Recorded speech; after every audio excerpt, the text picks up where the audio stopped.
الحمد لله الذي يبدع الأفلاك والأراضين والصلاة والسلام على من كان نبي وآدم بين الماء والطين وعلى آله وأصحابه أجمعين برحمتك يا أرحم الراحمين. أما بعد فأعوذ بالله من الشيطان الرجيم. بسم الله الرحمن الرحيم. ويعلمكم ما لم تكونوا تعلمون. صدق الله مولانا العظيم وصدق رسوله النبي الكريم ونحن على ذلك لمن الشاهدين والشاكرين والحمد لله رب العالمين. بارك الله لنا ولكم في القرآن العظيم ونفعنا وإياكم بالآيات والذكر الحكيم. إنه تعالى جواد كريم ملك بر رؤوف رحيم. محمد وہ کتاب کون کا تغرائے پیشانی، محمد وہ حریم قدس کی شمع شبستانی، محمد یعنی وہ حرف نخستی کلک فطرت کا، محمد یعنی وہ امضائے توقیات ربانی، کہاں کا دشت امن طور کیا برق تجلی کیا، یہ سب کچھ تھی جمال مصطفیٰ کی پرتو افشانی. وہ ناطق جس کے آگے مہر برلب بلبل سدرا، وہ ناطق جس کے آگے مہر برلب بلبل سدرا، وہ امی جس کے آگے عقل کل طفل دبستانی. اگر خاموش رہوں میں تو ہی سب کچھ ہے، جو کچھ کہا تو تیرا حسن ہو گیا محدود. بارگاہ رسالت و علیہ رسالت میں درود شریف کا نذران عقیدت پیش فرما. اللہم صلی علی سیدنا مولانا محمد علیہ. ایک بار اور حدیث صلاۃ پیش فرمائیں. صلی اللہ علیہ نبی امی وآلہ صلی اللہ تعالی وسلم صلاۃ و سلام علیک یا رسول اللہ. ایک بار اور حدیث درود شریف پیش فرمائیں. اللہم صلی علی سیدنا مولانا محمد وآلہ محمد کما تحب و ترضى صلی علیہ.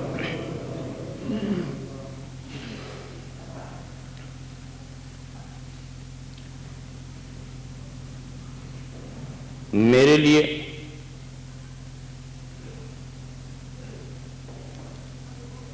بڑی ہی آسانی پیدا کرتی ہے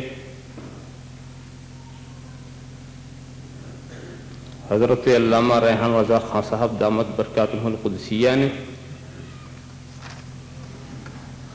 مجھے دو کام کرنا ہوتا، اب ایک ہی کرنا رہ گیا.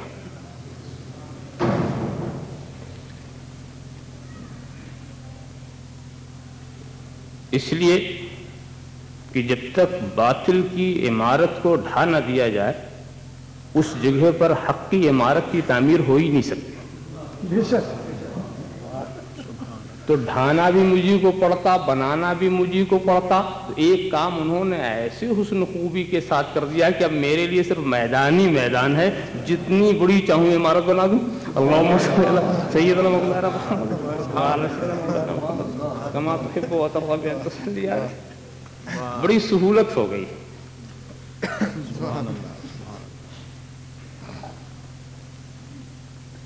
میں نے قرآن کریم کہ جس آیت کریمہ کو سرنامہ بیان قرار دیا ہے، سارے عالم کو مخاطب بنا کر اس میں ارشاد فرمایا جا رہا ہے کہ یہ رسول تم کو وہ سکھاتا ہے جو تم نہیں جانتے. وَيُعَلِّمَكُمْ تمہیں سکھاتا ہے یہ رسول جو تم نہیں جانتے.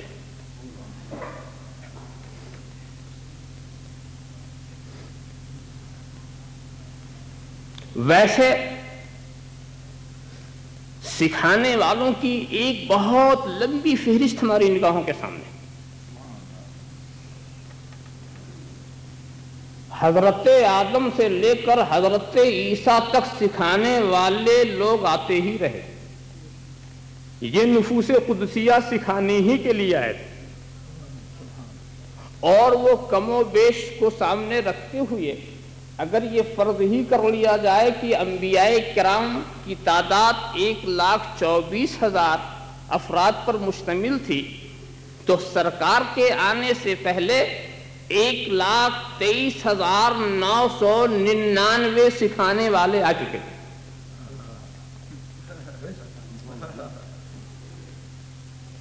کیا کیا سکھایا ہوگا انہوں نے لوگوں کو؟ میری سمجھ میں اب کوئی ایسی بات نہیں آتی کہ جو رہ گئی ہو سکھانے سے.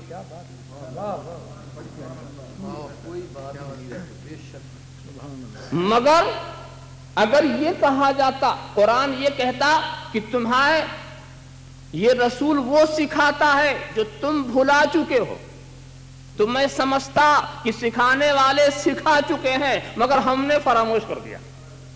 مگر کہا یہ جا رہا ہے کہ وہ سکھاتا ہے جس کا تمہیں علم ہی نہیں دیا گیا۔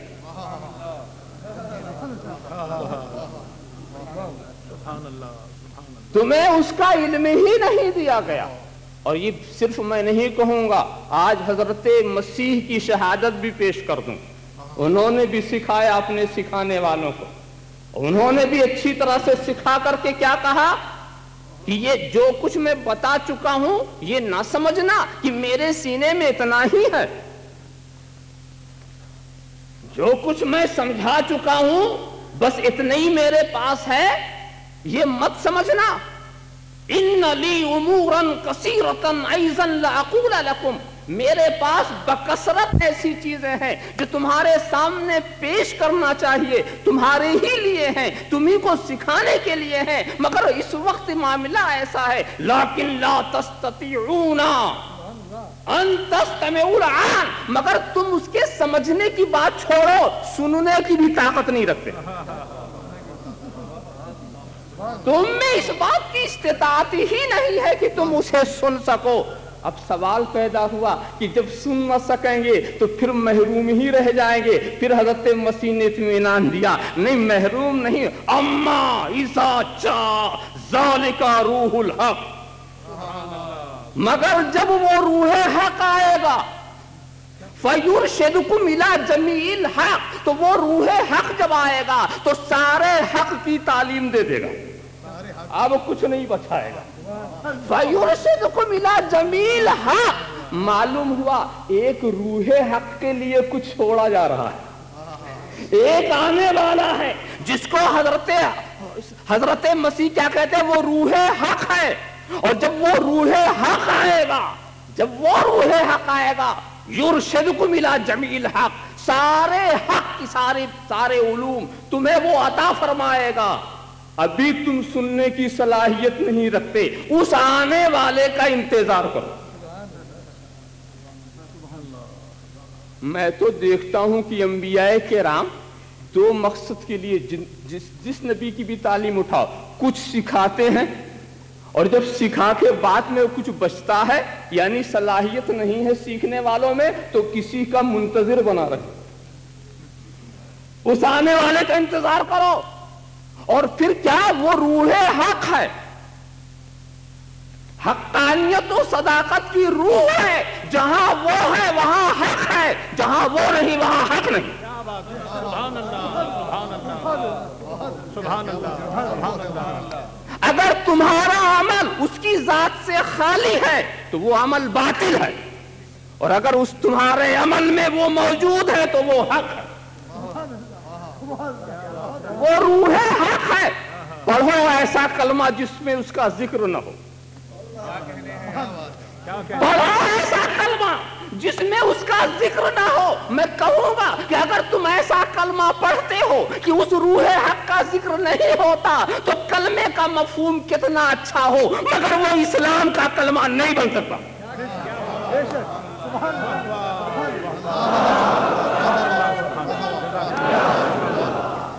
پڑھو لا الہ الا اللہ، مکمل ہو گیا تمہارا کلمہ، لا الہ الا اللہ، مسلمان بن گئے۔ لا الہ الا اللہ، کفر سے بچ گئے۔ ارے لا الہ الا اللہ سے اگر کوئی ایمان والا بنتا تو کب انکار تھا شیطان کو اس سے؟ لا الہ الا اللہ سے شیطان کو انکار کب تھا؟ مگر ہمارا اسلام کا کلمہ بنتا ہے لا الہ الا اللہ محمد الرسول اللہ، روح حق موجود ہے، اب یہ کلمہ حق ہے۔ اور ذرا سا تم بتاؤ، نماز ہی پڑھ کے بتا دو، خدا کی عبادت کرنے والوں، خدا کی بندگی کرنے والوں، خدا کے آگے سر نیاز جھکانے والوں، خدا کی پرستش کا جذبہ لے کر کے خدا کے گھروں میں جانے والوں، ایسی نماز پڑھ دو جس میں وہ روح حق نہ ہو، پڑھ دو ایسی نماز جس میں روح حق نہ ہو، جس پہ اس نبی پر سلام نہ ہو، جس میں اس نبی پر درود نہ ہو، جس میں اس نبی کی یاد نہ ہو، جس میں اس نبی کا ذکر نہ ہو، تو میں کہوں گا تم نماز اگر ایسی لاؤ جس میں رسول کا ذکر نکل جائے، ان پر سلام نکل جائے، تو میں کہوں گا اب یہ نماز اسلام والی نماز نہیں ہے، یہ اسلام والی نماز نہیں ہے۔ ایسا کیسے ہو سکتا ہے کہ حق ہو اس کی روح نہ ہو؟ اللہم صلی علی سیدنا محمد وعلی آل سیدنا محمد کما تحب وترضى بأن تصلي علیہ۔ ذرا سا آپ خیال کرو، ایسے ہی دوستو اگر تم وہاں پر بھی دیکھو، کیا روزہ لے لو، حج لے لو، اس روح حق کو نظر انداز کر کے تم کچھ بھی نہیں کر سکتے۔ ہر جگہ وہی روح حق کی ادائیں ہیں، ہر جگہ اسی روح حق کے اطوار ہیں، انہی کے خصائل ہیں، انہی کی ادائیں ہیں۔ یہ اور بات ہے کہ جب میرا رسول خدا کی مرضی کے لیے بھوکا رہنے لگا تو بھوک کی ادا خدا کو اتنی پسند آ گئی کہ ہم پہ بھی ایک مہینہ فرض کر دیا۔ اللہم صلی علی سیدنا محمد وعلی آل سیدنا محمد کما تحب وترضى بأن تصلي علیہ۔ یہ اور بات ہے، میں ایک بار سوچنے لگا یہ علماء میں بڑا اختلاف ہے نا، نماز کیسے پڑھیں؟ اور میں علماء حقانیہ کی بات کر رہا ہوں، علماء ربانی جو ہیں ان میں بھی اختلاف ہے کیسے پڑھیں۔ تو سبوں نے تحقیقیں شروع کر دی۔ جب تحقیقیں شروع کر دی تو کسی نے کہا سینے کے اوپر ہاتھ باندھنا، ایک مثال عرض کر رہا ہوں، اس پر آپ تمام مثالوں کو قیاس کرتے رہیں۔ اور کسی نے کہا ناف کے اوپر ہاتھ باندھو، فیصلہ۔ اور کسی نے کہا نہیں ہاتھ چھوڑ کے پڑھو۔ بات یہ ہے کہ اللہ کے رسول نے کبھی سینے پہ بھی رکھ کے نماز پڑھی ہے، یہ بھی صحیح ہے کہ کبھی ناف پہ بھی رکھ کے پڑھا ہے، اور یہ بھی صحیح ہے کہ کبھی چھوڑ کے پڑھا ہے۔ یہ صحیح ہے، پڑھنے والے غلط نہیں پڑھ رہے، صحیح پڑھ رہے ہیں۔ تو سرکار نے ایسے ایسے پڑھا ہے، مگر اب پڑھنے والوں نے معیار کی آخری عمل کون تلاش اس کی، تو جس کی تحقیق پر جو آخری عمل ہوا اس نے اسی کے مطابق فتوا دیا۔ آخری عمل کی تلاش ہوئی۔ میں سوچنے یہ لگا کہ اگر سارے مجتہدین اور سارے ائمہ آخری عمل تو کوئی ایک ہی ہوگا نا، اسے سمجھ لیتے تو سب متحد نظر آتے۔ یہ بات کیا ہے کہ دلائل کے اختلاف نے الگ الگ راستے پہ ڈال دیا، دلائل کے اختلاف نے الگ الگ راستے پہ ڈال دیا ہے۔ اگر وہ آخری عمل جو سرکار نے کیا تھا سب کو معلوم ہو جاتا تو ساری دنیا کا مسلمان اسی طرح سے تو نماز پڑھتا۔ یہ اختلاف کیوں پیدا ہوا؟ خدا نے اس آخری عمل پر سارے اماموں کو متفق کیوں نہیں کیا؟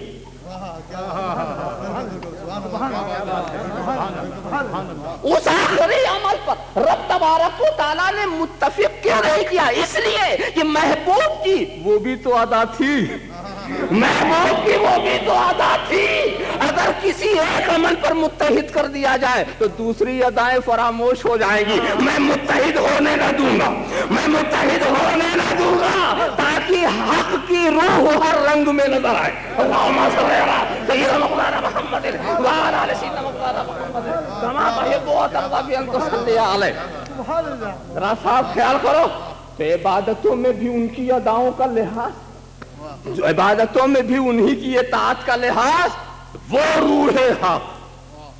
اب دیکھنا جس کے دل میں وہ روح حق نہ ہو، وہ بھی ہے کوئی سینہ جس میں نہ ہو مدینہ، وہ بھی ہے کوئی سینہ۔ گنبد خضرا کے گرانے کی جب اسکیمیں لوگوں نے ادھر ادھر کی نکالی، مجھے بڑی ہنسی آئی، بہت ہنسی آئی۔ کہہ رہے بے وقوف ہو، تم کتنے گنبد خضرا کو ڈھاؤ گے؟ ہر مومن کے دل میں گنبد خضرا کہاں کہاں گراتے پھرو گے؟ اللہم صلی علی سیدنا محمد کما تحب وترضى بأن تصلي علیہ۔ ذرا سا دیکھو، وہ بھی ہے کوئی سینہ جس میں نہ ہو مدینہ۔ زیبائش مکاں ہے، زیبائش مکی سے ان کو لانا ہو تو ایسا کیجئے، کعبہ دل کو مدینہ کیجئے، تو وہ آنے والا رسول اما متا جاء ذالک روح الحق وَيُرْشِدُكُمْ إِلَى جَمِيعِ الْحَقِّ، وہ تمام میں حق کی طرف تمہاری رہنمائی کرے. یہ کون کہہ رہے ہیں؟ حضرت مسیح کہہ رہے ہیں. اور کیا بات کہی؟ دیکھیں حضرت مسیح کا انداز کیا. یہ نہیں کہا کہ میرے پاس اتنا علم ہی نہیں ہے. ان لی امورا کثیرۃ، ان لی امورا کثیرۃ ایضا لیقول لکم، بہت بکثرت میرے پاس چیزیں ہیں کہ جو تمہارے سامنے پیش کرنے کے لائق ہے، تمہارے سامنے پیش کی جائیں گی، مگر پیش میں اس لیے نہیں کر رہا ہوں کہ تم میں سننے کی صلاحیت نہیں. تو سنانے سے پہلے حضرت مسیح صلاحیت دیکھ رہے ہیں کہ نہیں؟ بے شک بے شک. سننے کی سمجھنے کی صلاحیت ہو تو سناؤ، اور سننے اور سمجھنے کی صلاحیت نہ ہو، معلوم ہے کہ کام کرنا ہے تو صلاحیت ضرور دیکھنا. بے شک بے شک. اذا اسد الامر الى غیر اہلہ فانتظر الساعہ، جب نااہلوں کے سپرد کوئی کام ہو تو قیامت کا انتظار کرو. سبحان اللہ سبحان اللہ سبحان اللہ سبحان اللہ.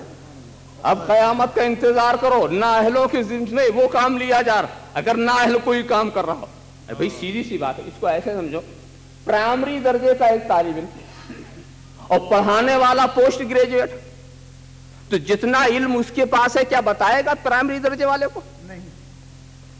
اگر بتائے گا تو کہا جائے گا علم ہے، عقل نہیں اس کے پاس. بے شک بے شک. اور کسی پرائمری درجے والے کو کہو کہ وہ کسی گریجویٹ کو جا کے پڑھائے، یہ ہو سکتا ہے؟ صلاحیت تو دیکھنا پڑے گی ضروری. ارے تم خیال کرو یا نہ کرو، اسلام تو خوب خیال کرتا.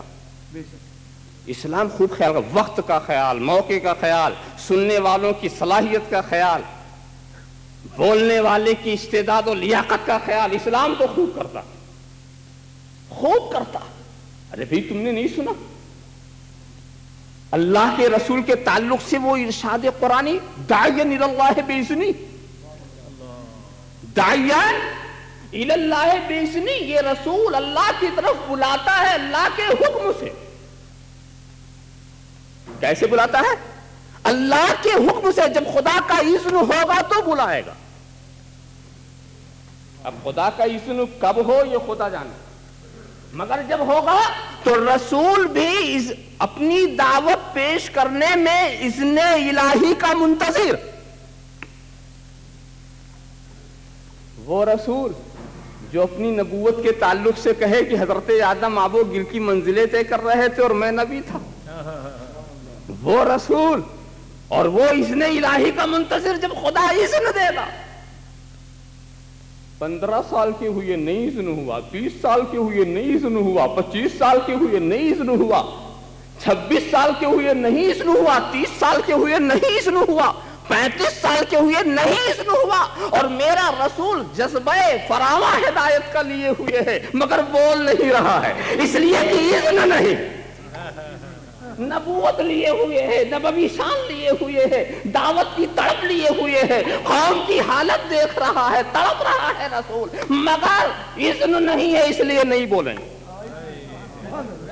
اذن نہیں ہے اس لیے نہیں بولیں گے. اور 40 سال کے بعد جب اذن ہوا تو رسول نے یہ بھی نہیں دیکھا کہ کس سے بولنا ہے، ظالم ہے کہ سفاک ہے، اپنا ہے کہ پرایا ہے، دوست ہے کہ دشمن ہے. اب اذن مل گیا ہے تو دیکھو رسول پابند ہے اس بات کے کہ جب خدا کا اذن ہو تب دعوت دے. اور آج کا کیا حال ہے؟ 15 سال والا بھی چل رہا ہے، 20 سال والا بھی چل رہا ہے، 25 سال والا بھی چل رہا ہے، 30 سال والا بھی یہ خیال ہی نہیں کرتے کہ خدا اور رسول سے اسے اذن ملا ہے کہ نہیں. اللہم صلی علی سیدنا مولانا محمد وعلی آل سیدنا مولانا محمد کما تحب و ترضى ان تصلی علیہ. یہ آزادی کا سرٹیفکیٹ کہاں سے لے لیا کہ جب چاہا پڑھے لکھے ہیں تو بھی چل رہے ہیں، بے پڑھے ہیں تو بھی چل رہے ہیں، گھومتے رہے. اور کتنی پیاری بات کہتے ہیں، واقعی آدمی چونک جائے، چونک جائے. بات تو بڑی پیاری کہتے ہیں. چلو دین پر آفت آ رہی، چلو دین بچاؤ، چلو دین بچاؤ، دین پر آفتیں آ رہی، مصیبتیں آ رہی.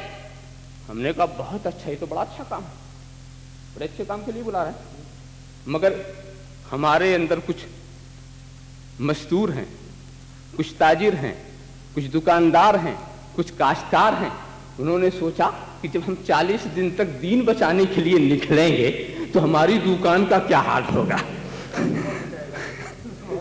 ہماری دکان کا کیا حال ہوگا، ہمارے کھیتوں کا کیا حال ہوگا، ہمارے مکانوں کا کیا حال ہوگا، ہماری زمینوں کا کیا حال ہوگا۔ تو جب ہم نے پوچھا ارے تمہارے ساتھ تو ہم دین بچانے چلے، ہمارا گھر کون بچائے گا؟ تو کہتے ہیں خدا بچائے گا۔ بات بڑی اچھی، اگر کوئی کہہ دے خدا نہیں بچائے گا تو کافر ہو جائے، بات کتنی زوردار ہے۔ مگر ان سے پوچھنا کہ کیا خدا کی بارگاہ میں کوئی معاہدہ تمہارا ہو گیا ہے کہ دین تم بچاؤ گھر وہ بچائے؟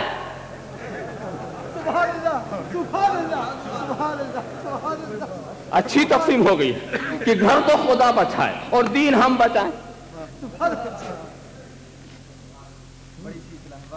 ارے نادانو، جو خدا ہمارا گھر بچا رہا ہے وہی اپنا دین بھی بچا رہا ہے۔ غلط کہتے ہو کہ تم خدا کا دین بچاؤ گے، نہیں، مگر ایک بات ہے دوستو، خدا نے ہر ایک کے بچانے کے ذرائع الگ الگ رکھے، گھر وہی بچائے گا اس کا ذریعہ اور ہے، دین وہی بچائے گا اس کا ذریعہ اور ہے، تم کو وہی بچائے گا اس کے اسباب اور ہیں۔ یہ عالم اسباب ہے، یہ عالم وسائل ہے، یہ عالم وسائط ہے، یہاں بغیر وسیلوں سبب کے کوئی چیز نہیں ہو سکتی۔ خدا تمہیں بغیر پانی پلائے بھی تمہاری پیاس بجھا سکتا ہے، مگر نہیں پیو گے تو نہیں بجھائے گا، بغیر کھانا کھلائے بھی تمہاری بھوک مٹا سکتا، مگر بھوک مٹانے کے لیے کھانا کھانا ہی پڑے گا، نہیں کھاؤ گے تو نہیں بھوک مٹ سکتی۔ تو دیکھا ذرائع الگ الگ، ان ذرائعوں کو سمجھ لو۔ تو جس میں جیسی صلاحیت تھی اس کو ویسے ہی ذریعہ، ویسے ہی سبب بنا دیا۔ انصاف سے جانو، یہ دفتر میں بیٹھنے والا ایک بہترین دل و دماغ کا آدمی، اس کو لے جاؤ کھیت میں اور دے دو اس کے ہاتھ میں پھاوڑا، تو دیکھو وہ کھیت جوتتا ہے یا اپنی ٹانگ توڑتا ہے۔ اور کھیت جوتنے والے کو لا کے بٹھا دو کسی بیرسٹر کی کرسی پر، پھر دیکھو کہ اس کے قلم کا کیا حشر ہوتا۔ بڑے تعجب کی بات ہے کہ بیرسٹر کی کرسی پر بٹھانے کے لیے تم دیکھتے ہو کہ بیرسٹر کا دماغ ہے کہ نہیں، اور نبوت کی مسئلے پر بٹھانے کے لیے تم اتنا بھی نہیں سوچتے کہ نبی کا وارث ہے کہ نہیں۔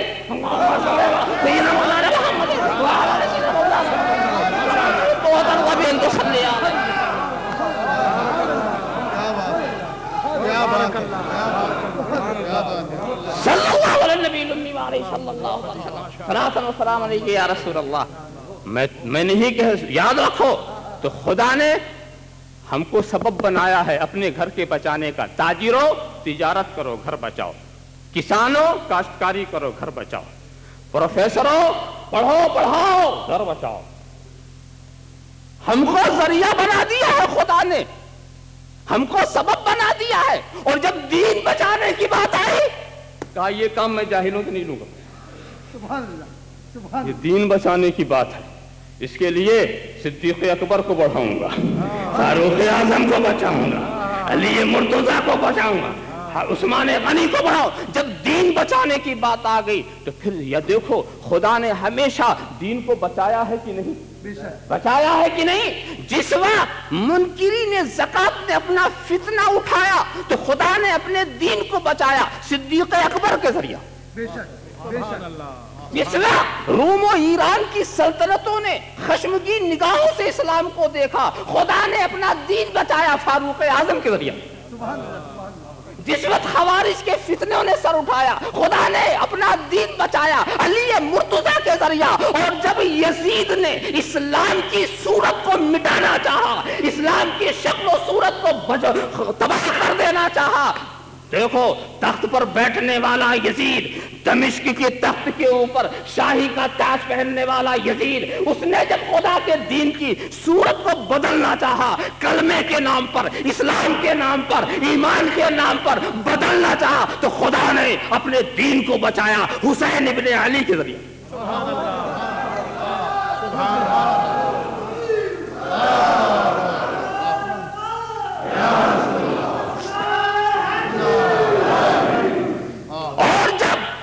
یہ اکبر کی وہ ارتدادی ذہنیت، اکبر نے جب اسلام کے اندر ارتداد کا راستہ نکالنا چاہا، دین الہی کا ایک پروگرام بنایا، اپنی شان و شوکت کے گھمنڈ کے اندر اس نے اسلام کے برباد و تباہ کر دینے کی اسکیم بنائی، تو خدا نے اپنے دین کو بچایا مجدد الف ثانی کے ذریعہ۔ سبحان اللہ، جب معتزلیوں کی شورشیں بڑھی تو خدا نے اس وقت بھی اپنا دین بچایا تھا امام احمد ابن حنبل کے ذریعہ۔ میں ایک مثال دے رہا ہوں، ورنہ بچانے والوں کی لسٹ بڑی لمبی ہے، بچانے والوں کی لسٹ۔ اور یاد رکھو اس وقت جبکہ وہابیت نے سنیت کے چہرے کو بدل دینے کا پروگرام بنایا اور مسلمانوں کے دلوں سے رسول کی عشق کی آگ کو ٹھنڈا کر دینے کا عزم کیا، رسول کے عشق کو نکال لینے کی بات کی اور سرکار عربی کے اوپر نت نئے حملے شروع کیے، تو سنا خدا نے اپنا دین بچایا امام احمد رضا کے ذریعے۔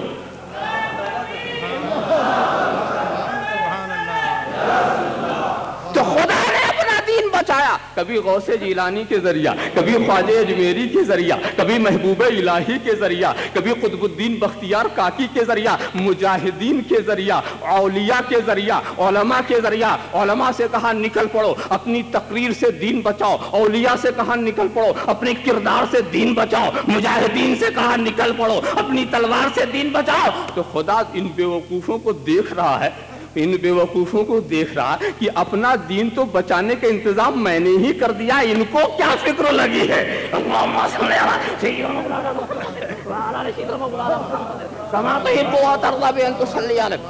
خدا کے خزانے قدرت میں کیا پڑھے لکھے نہیں تھے کہ جاہلوں سے اپنا دین بچائے۔ چلو بھائی میں تو کہتا ہوں معمولی کام کے لیے دیکھو، نماز فرض ہے ہر مسلمان پر،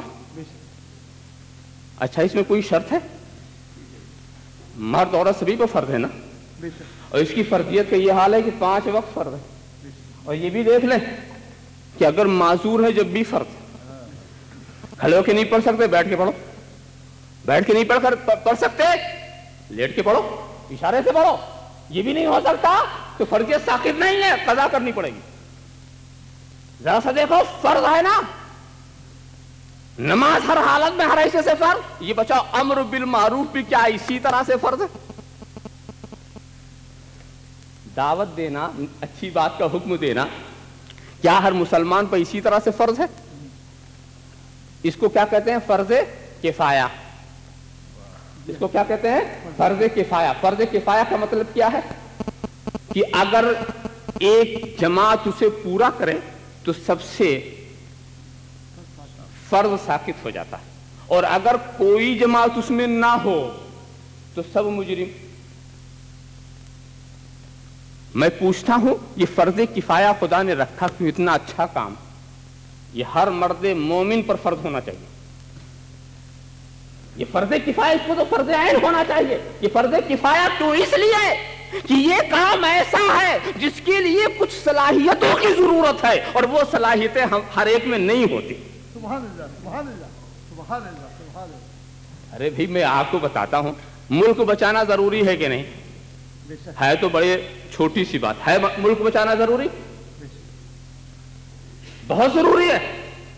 تو سارے ملک والے چلے جائیں محاذ کے اوپر، تو یہاں کیوں بیٹھے؟ جب ملک بچانا ضروری ہے تو محاذ تو چلیے۔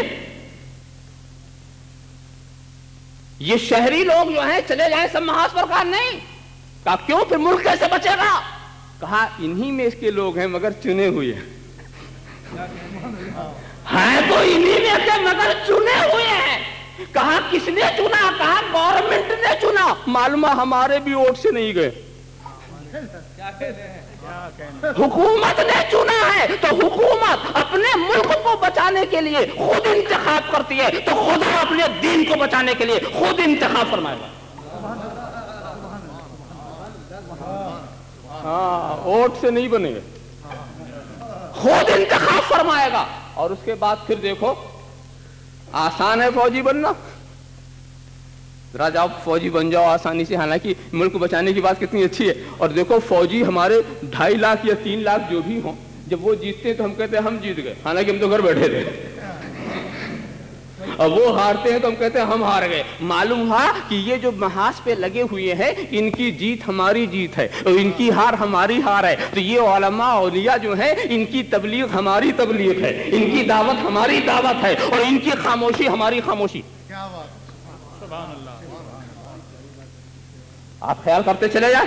ایک صاحب کو شوق ہو گیا فوجی بننے کا، شوق ہو گیا، پہنچ گئے صاحب۔ تو اب یہاں ایک معمولی فوجی، صرف ملک کا نقصان ہوتا، اس کے لیے اس کی جانچ شروع ہو گئی، امتحان شروع ہو گیا، اور ہر طرح سے جب وہ سینہ ناپا گیا، قد دیکھا گیا، باڈی اس کی دیکھی گئی، بہت ہی مناسب لگا یہ فوجی کے لیے۔ تو انہوں نے کہا کہ بھی ذرا سا ہمت بھی دیکھ لی جائے، ظاہر تو ٹھیک ہے، باطن بھی دیکھ لیا جائے۔ میں نے سوچا ایک فوجی بنانے کے لیے تم باطن کو بھی دیکھنا چاہتے ہو، اور مبلغ بنانے کے لیے صرف ظاہر پر اطمینان۔ اللہم صلی علی سیدنا مولانا محمد وعلی آل سیدنا مولانا محمد کما تحب وترضى بأن تسجد۔ ذرا سا ہمت بھی تو دیکھ لی جائے۔ اب جب ہمت دیکھنے کی بات آئی تو جانتے ہو کیا حال ہوا؟ کہا کہ دیکھو آستین سیدھی کرو، بہت اچھا، کہ کیا ہوگا؟ کہا رائفل سے تمہاری آستین کہ جو نچلے حصے پہ رائفل کی گولی چلائی جائے گی، مگر تمہارا ہاتھ ہلنے نہ پائے، بس صرف تمہاری ہمت کا مشاہدہ کرنا ہے، اس کا امتحان لینا ہے۔ اس نے سیدھا کر دیا، اسے تو فوجی بننا ہی تھا، اور رائفل کی گولی آئی اور آستین کو چیرتے ہوئی نکل گئی، وہ ہلا بھی نہیں۔ کہا واقعی بہت ہمتی، یہ ثابت قدم رہنے والا ہے۔ مگر اس کے بعد افسروں نے کہا کہ بیچارے کی کوٹ خراب ہو گئی ہے، لا کے دوسری کوٹ دے دو۔ تو کہتا ہے حضور پتلون بھی خراب ہو گئی ہے، وہ بھی منگا دیجیے۔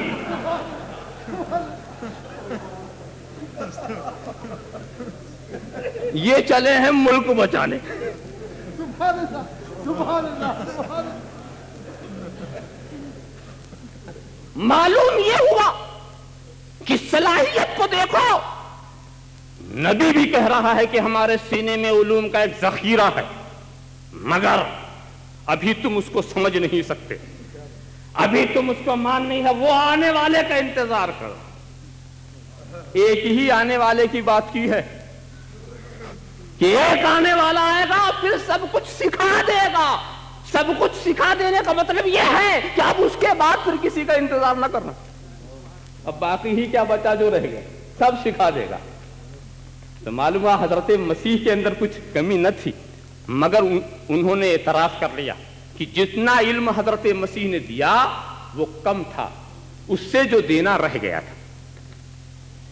کیا سمجھے کہ حضرت مسیح خود کہتے ہیں کہ میں نے اپنے والوں کو پورا علم دیا ہی نہیں، تو آج مسیحیوں کو یہ حق کہاں سے پہنچتا ہے کہ سب سے بڑا علم والا اپنے کو سمجھا؟ جب نبی نے دیا ہی نہیں تو بندوں کو معلوم کیسے ہو گیا؟ معلوم ہے کہ مسیحیوں کا علم ناقص۔ اب رہ گئے یہودی جو حضرت موسیٰ کی مسند پر بیٹھنے کے مدعی، اور غرور کتاب دانی اور نخوت کتاب داری سے سرشار۔ قرآن مخاطب ہے، ما اوتیتم من العلم الا قلیلا۔ اے یہودیوں، خدا نے جو تمہیں علم دیا ہے وہ تھوڑا ہی ہے۔ سبحان اللہ۔ تو جو کتاب والے تھے ان کا علم ناقص، ان کا علم ناقص تھا، بہت سارے علوم سے دنیا محروم تھی۔ تو رب تبارک و تعالیٰ کی منت قدیمہ نے چاہا کہ دنیا جن علوم سے محروم ہے اس سے باخبر کر دی جائے، اور یہ خدائی اہتمام ہے کہ تکمیل کب ہوتی ہے؟ اللہ کے رسول کے عہد نورانی میں، ما لم تکونوا تعلمون میں جو کمی رہ گئی اس کو مکمل کیا جا رہا ہے۔ میں ایک اشارہ اور کر دوں کہ جب کتاب والوں کا یہ حال کہ علم ناقص، تو جو بے کتاب والے تھے ان کا کیا حال ہوگا؟ وہ تو پہلے ہی سے علمی پسماندگی کا شکار تھے، تو نہ ان کے پاس کامل علم، نہ کتاب والوں کے پاس کامل علم، اور رسول نے آ کر کے ساری دنیا کو اس فرش زمین پر بیٹھ کر کے خاکی کو بھی درس دے رہے ہیں، نوری کو بھی درس دے رہے ہیں، انسی کو بھی درس دے رہے ہیں، جنی کو بھی درس دے رہے ہیں، سبھی کو درس دے رہے ہیں، اور ایسا درس دے رہے ہیں کہ ایک ایک شاگرد آفتاب و مہتاب بن کے نکل رہا ہے، ایک ایک شاگرد ایسا، ارے ذرا سا خیال کرو کہ ایسا درس دیا رسول نے، ایسا درس دیا کہ پورے اعتماد کے ساتھ بول دیا اصحابی کالنجوم، اصحابی کالنجوم، میرے سارے صحابہ ستاروں کی طرح ہیں۔ ذرا سا دیکھو، رسول کو تو اپنے صحابہ پر اعتماد ہے، اب کسی اور کو نہ ہو تو ہم کیسے کر سکتے ہیں؟ اللہم صلی علی سیدنا مولانا محمد وعلی آلہ سیدنا مولانا محمد کما تحب و ترضى بأن تصلی علیہ۔ ستاروں کی طرح ہے تو ستارہ بنا دیا، اور اس کے بعد یہ بھی نہیں، کتنا اعتماد کیا ہے اللہ کے رسول کو کہ صحابہ کو تو ستارہ بنا دیا اور اہل بیت کو سفینہ نوح بنا دیا، اہل بیت کو سفینہ نوح بنا دیا۔ اور پھر ہم اب کیا کریں؟ اب ہم سے یہ کہا گیا کہ دیکھو سفینہ ہوتا ہے دریاؤں میں، اور اگر تمہیں سفر کرنا ہے، ساحل نجات سے لگنا ہے تو سفینے سے وابستگی پیدا کرنی ہوگی، سفینے پہ بیٹھنا ہوگا، مگر صرف سفینے پہ بیٹھ کے رہنا جانا، ستاروں پہ بھی نظر رہے تاکہ سمتیں غلط نہ ہونے پائے، ستاروں پہ بھی نظر رہے تاکہ سمتیں غلط نہ ہونے پائے، اور ایسا بھی نہیں کہ ساحل پہ کھڑے ہو کے صرف ستاروں کو دیکھا کرو، کام اس سے بھی نہیں چلے گا، کام اس سے بھی نہیں چلے گا، سفینے پہ تو بیٹھنا ہی پڑے گا۔ ذرا سا دیکھو کتنا بھروسہ ہے اللہ کے رسول کو اپنی اطرت، اور اس کے بعد کیا پیارا لب و لہجہ، انی تارک فیکم الثقلین کتاب اللہ و اطرتی، میں تم میں دو وزنی چیزیں چھوڑ رہا ہوں، اللہ کی کتاب کو چھوڑ رہا ہوں اور اپنی اطرت کو چھوڑ رہا ہوں۔ مطلب یہ ہے کہ قرآن کو اور اہل بیت کو اللہ کے رسول نے ساتھ کر دیا ہے، اب یہ کبھی جدا نہ ہوں گے، نہ قرآن اہل بیت سے جدا ہوگا، نہ اہل بیت قرآن سے جدا ہوں گے۔ اور یاد رکھنا اچھی طرح سے، قرآن سے جدا ہونے کے بعد کوئی اہل بیت ہی کہاں رہ جاتا ہے؟ اللہم صلی علی سیدنا مولانا محمد وعلی آلہ سیدنا مولانا محمد کما تحب و ترضى بأن تصلی علیہ۔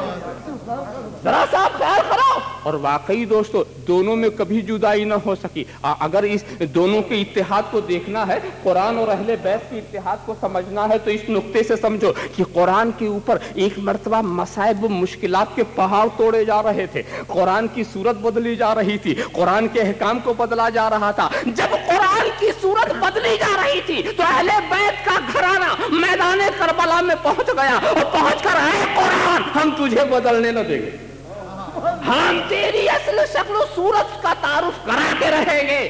نتیجہ کیا ہوا ہے؟ جب اہل بیت قرآن کے ناموس کی حفاظت کے لیے، قرآن کی تعلیمات کے تحفظ کے لیے جب آگے بڑھے، شہید کر دیے گئے، گھر اجاڑ دیا گیا، تو قرآن نے کہا کہ اہل بیت نے ہمارا بڑا ساتھ دیا ہے، ہمارا بڑا ساتھ دیا ہے، اب ہمیں بھی اپنی ڈیوٹی ادا کرنی ہے اور قیامت تک ہم اپنی ڈیوٹی ادا کریں گے۔ اس لیے کہ اہل بیت کے قتل کرنے والے نہ جانے کیسے کیسے پروپیگنڈا کریں گے کہ وہ قتل ہو گئے، مر گئے، مر گئے، مر گئے، مر گئے، مرنے کی دلیلیں لائیں گے، مرنے کی باتیں کریں گے، مرنے کا ذکر کریں گے، تو اے تم نے میرے احکام کو بتا تو ہم تیری زندگی کی شہادت دیتے رہیں گے، ہم آپ کی زندگی لا تقولوا لمن يقتل في سبيل الله اموات بل احياء ولكن لا تشعرون، یعنی ہم اہل بیت کی زندگی کی شہادت دیتے رہے۔ ارے خدا کی راہ میں جو قتل ہو گئے ہیں انہیں مردہ نہ کہو، ارے یہ اہل بیت کون ہے؟ رسول کے آغوش کے پروردہ ہے، یہ مجاہدین کون ہے؟ رسول کی تربیت گاہ کے تربیت یافتہ ہے۔ جب ہم غلاموں کو مردہ نہیں کہہ سکتے تو آقا کو کیسے کہہ سکیں گے؟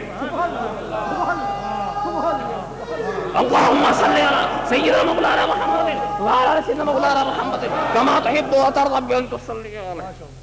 آپ خیال کرتے چلے جائیں تو یہودی بھی ناقص ہے، یہودیوں کا بھی علم ناقص، عیسائیوں کا بھی علم ناقص، یہ اللہ کے رسول ہیں جو سکھا رہے ہیں۔ اور یہودیوں عیسائیوں کی بات کیا کی جائے، حضرت مسیح کے 12 حوارین، 12 کو سکھایا، اور پھر ان میں 12 کے 12 مبلغ نہیں بنے بھی تو 2-3، اور انہوں نے بھی تعلیمات کا ذکر نہیں کیا، صرف سیرت و کردار کا۔ حضرت مسیح کی حالات زندگی کے پر بحث کرتے رہے، ان کی تعلیمات خدا کو بھی کیا منظور تھا جب ان کی تعلیمات کو بعد میں جاری ہی نہیں کرنا تھا تو بچانے کا سوال ہی کیا رہتا۔ ہاں، حالات زندگی معلوم ہو جائے تاکہ لوگ غافل نہ ہوں، ان کو غلط نہ سمجھیں، تو حالات زندگی کی تو تشہیر ہو گئی، اور تعلیمات یوں ہی نظر سے گر گئے ان لوگوں کی نگاہوں میں، اور انہوں نے تعلیم کا کوئی، مگر میرے رسول نے جب سکھایا، کیا کیا سکھایا۔ ہم سرکار کے شاگردوں میں ہر فن والے ملیں گے، سبحان اللہ، ہر صنف کے ماہرین یہاں ملیں گے۔ اگر تمہیں ملک داری اور جہاں بانی کا فن سیکھنا ہے تو صدیق و فاروق سے سیکھو۔ آج بھی لوگ حکمراں بن جاتے ہیں، مگر وہ حاکم جس کی حکومت و خلافت کی بنیاد عشق رسول پر ہو، جس کے فیصلے عشق رسول کی بنیاد پر ہوں، اس حاکم کو دیکھنا ہے تو صدیق اکبر کو دیکھو۔ بڑا مشکل مرحلہ تھا وہ حضرت اسامہ کے لشکر کے تعلق سے، وہ صدیقی فیصلہ بڑا اہم فیصلہ تھا۔ حضرت اسامہ کے لشکر کو حضور نے متعین فرما دیا تھا، عجمی یوں کی طرف بڑھا دیا تھا، رخ کر دیا تھا اللہ کے رسول نے۔ اب بعد میں یہ سوال پیدا ہوا کہ مرکز سے اس لشکر کو بھیجا جائے یا نہ بھیجا جائے۔ منکرین زکوٰۃ پیدا ہو چکے ہیں، اگر مرکز کمزور ہو گیا تو کہیں وہ حملہ نہ کر دیں، اور حملے کے نتیجے میں کہیں مدینے کی اینٹ سے اینٹ نہ بج جائے، کہیں کوئی آفت نہ آ جائے۔ مگر دوستو، عقل و بظاہر عقل کا فیصلہ یہی تھا کہ لشکر کو روک لیا جاتا، مرکز کی طاقت کو مضبوط رہنے دیا جاتا، مگر عشق کا فیصلہ کچھ اور تھا۔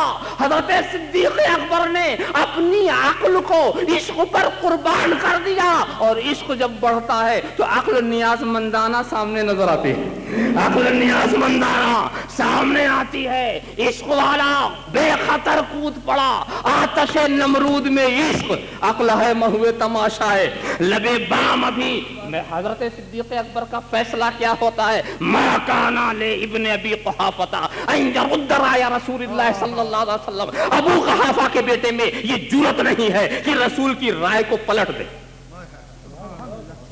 چاہے مدینے کی اینٹ سے اینٹ بڑھ جائے، چاہے میری لاشوں پر سے کوئی گزر جائے، مگر رسول نے جس کو جہاں کے لیے کہہ دیا ہے اس کو وہی جانا ہے۔ اور دوستو، عشق کی رائے کتنی مضبوط ہوئی، اس لیے کہ منکرین زکوٰۃ بھی سوچ میں پڑ گئے کہ ارے مرکز بڑا مضبوط نظر آ رہا ہے، جبھی ہماری شورشوں کے باوجود یہ آگے جا رہے ہیں، لشکر کشی کر رہے ہیں، بڑا مضبوط مرکز نظر آ رہا ہے۔ وہ یہ سوچ میں پڑے کہ اچھا وہاں سے ذرا لشکر واپس آئے تو دیکھیں گے، ہار کے آتے ہیں کہ جیت کے آتے ہیں۔ اور قدرت نے کامیابی دے دی، فاتحانہ شان سے آئے، ان کے حوصلے پست ہو گئے۔ دیکھو، نہ اینٹ سے اینٹ بجی، نہ مدینے میں خاک و خون کی ندیاں بہیں، کچھ نہیں ہوا۔ کیوں؟ اگر تمہیں ملکداری سیکھنا ہے، جہاں بانی سیکھنا ہے، تو آؤ سیکھو صدیق و فاروق سے، جو عشق رسول کا مجسمہ ہے، اور ان کا ہر فیصلہ عشق رسول کی بنیاد پر۔ اور اگر تم ہنگامہ آرائی اور کشور کشائی، جہاں کشائی کا سبق سیکھنا ہو، تو دیکھو اسلام نے کیسے کیسے جنرل ہمارے سامنے رکھے۔ یہ حضرت ابو عبیدہ ہیں، یہ حضرت خالد ہیں، مثال لا حضرت خالد، حضرت ابو عبیدہ، کیا سکھایا ہے رسول نے ان کو۔ مگر میں تو دیکھتا ہوں ان مجاہدین کو بھی عشق سے لبریز پا رہا ہوں۔ حضرت خالد وہ اللہ کی چمکتی ہوئی تلوار، ہر محاذ میں چمکنے والی تلوار، سینکڑوں جنگوں میں شریک ہونے والا مجاہد، مگر موت آتی ہے تو بستر پر، موت آتی ہے تو بستر پر ذرا پوچھو معاملہ کیا ہے؟ اے حضرت خالد، آپ کے اندر یہ جوش کہاں سے، یہ ہمت کہاں سے، یہ جرأت کہاں سے؟ تو وہ بھئی ویسے تو آپ کہہ سکتے ہیں کہ بھئی یہ ایمانی جوش ہے، یہ ایمانی ہمت ہے، مگر ایمان کو یہ قوت کہاں سے مل رہی ہے، ایمان کو یہ توانائی کہاں سے مل رہی ہے؟ تو حضرت خالد سے اگر پوچھو گے تمہارا جواب کچھ بھی ہو، مگر ان کا جواب تو یہ ہے کہ جب میں کبھی جنگ میں جاتا ہوں تو ایک منہ مبارک ہے جو اپنی پگڑیوں میں رکھتا ہوں، اپنی پگڑیوں میں رکھتا ہوں، یہ اللہ کے رسول کا منہ مبارک ہے، اس کو میں نے رکھا، اور پھر میرا عقیدہ یہ ہے کہ جب اس منہ مبارک کو میں لے کے چلوں گا تو نسبت رسالت ساتھ ساتھ رہے گی، نسبت رسالت عشق کا دریا ساتھ ساتھ رہے گا۔ تو منہ مبارک سے ہمیں وہ توانائی ملی کہ کوئی ہمیں زیر نہ کر سکا، زیر نہ کر سکا۔ خدا بھی دیکھ رہا ہے کہ محبوب کا منہ مبارک ساتھ جا رہا ہے، محبوب کا منہ مبارک ساتھ جا رہا۔ کیا طاقت انہوں نے سمجھی ہے منہ مبارک میں، کیا اعجاز دیکھا ہے انہوں نے منہ مبارک میں، کیا محبت تھی انہیں منہ مبارک سے۔ یہ تو حضرت خالد تھے جنہوں نے اپنی پگڑی کی زینت بنا لی، اپنے تاج کا ہیرا بنا لیا منہ مبارک کو، اور پھر وہ بھی عالم تھا کہ ایک مرتبہ پگڑی جب گرتی ہے تو اس کو حاصل کرنے کے لیے ایسی لڑائی وہ لڑتے ہیں، اپنی جان کو خطرے میں دے دیتے ہیں، مگر منہ مبارک کو ضائع نہیں ہونے دیتے، اس کو ضائع ہونے نہیں مبارک کو۔ اور پھر وہ بھی عالم تھا کہ ایک مرتبہ پگڑی جب گرتی ہے تو اس کو حاصل کرنے کے لیے ایسی لڑائی وہ لڑتے ہیں، اپنی جان کو خطرے میں دے دیتے ہیں، مگر منہ مبارک کو ضائع نہیں ہونے دیتے، اس کو ضائع ہونے نہیں دیتے۔ یہ حضرت خالد کی بات تھی، یہ رسول کے تربیت یافتہ کی بات تھی، یہ درسگاہ رسول سے تعلیم یافتہ کی بات تھی۔ آج حضور کے منہ مبارک کا نام سن لو تو کتنی پیشانی پہ بل آ جاتے ہیں، دل میں کبیدہ خاطری پیدا ہو جاتی ہے، اور پھر پوچھنے لگتے کیا دلیل ہے، دلیل پوچھتے ہیں، یہ رسول کا منہ مبارک ہے، اس کی کیا دلیل ہے؟ اب میں کیا دلیل بتاؤں صاحب؟ تم بھی کبھی بہت ہی محتاط، نہایت ہی شریفانہ لب و لہجے میں، لفظوں کے اندر کوئی کثافت نہ ہو، لفظوں کے اندر کوئی شناعت و قباحت نہ ہو، جتنے بھی فصیح الفاظ ہوں اسی فصیح الفاظ میں پوچھنا کہ تو اپنے باپ کا بیٹا ہے، اس کی کیا دلیل؟ ایک عورت کے سوا کوئی گواہ نہیں،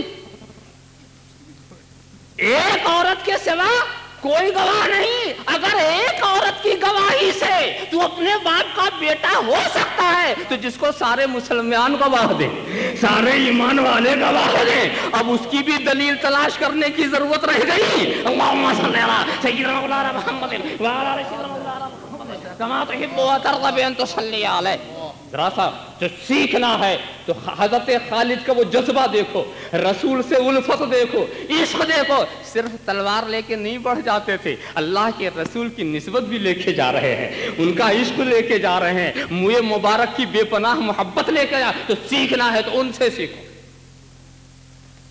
آؤ حضرت معاذ، حضرت ابو دردہ کے پاس اور دین و دانش کی تعلیم سیکھو۔ آؤ حضرت سلمان و ابو ذر سے زہد و قناعت سیکھ لو۔ آؤ علی مرتضی اور حضرت ابن مسعود سے حقائق علمیہ کا درس لے لو۔ آؤ عثمان غنی سے اور حضرت ابن عوف سے پرورش یتامہ اور اعانت مساکین کا درس لے لو۔ آؤ آگے بڑھو، درس تمہیں ملتا چلا جا رہا ہے۔